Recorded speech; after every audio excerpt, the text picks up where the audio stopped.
In a small village nestled at the foot of a great mountain, there lived a humble shepherd named Caleb.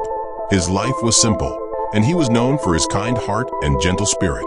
Caleb spent his days tending his sheep, singing songs of praise to the Creator, and marveling at the beauty of the land around him. The people of Caleb's village worshipped many gods. They prayed to the sun for warmth, to the rain for their crops, and to the mountain itself for protection. Altars dotted the landscape, each one dedicated to a different deity. Caleb, however, believed in the one true God, the Creator of heaven and earth, whom his father had taught him about when he was a boy. One day, the village was struck by a terrible drought. The rivers dried up, the crops withered, and the sheep grew weak from thirst. Fear gripped the hearts of the villagers, and they turned to their gods for help. They built larger altars, offered greater sacrifices, and prayed with desperation.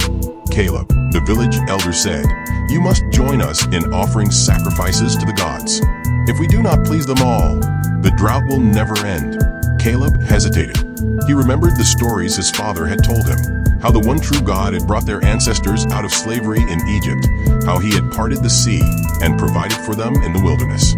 His father had told him of the first commandment, "You shall have no other gods before me." "I cannot," Caleb said firmly. "I serve the Creator alone. He is the only one who can bring the rain."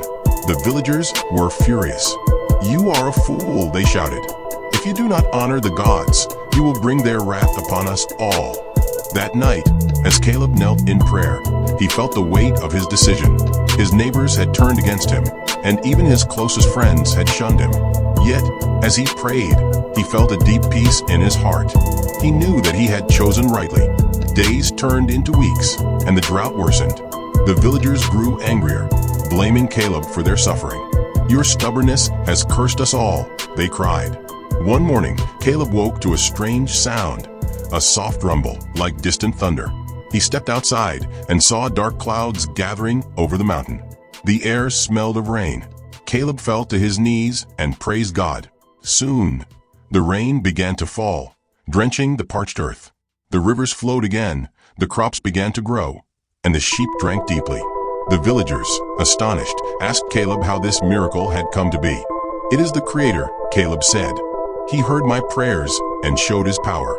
He is the one true God, and there is no other." From that day forward, many in the village turned away from their idols and began to worship the Creator. Caleb's faith and courage had shown them the truth of the first commandment, that there is no God but the Lord, and only He is worthy of our trust and devotion.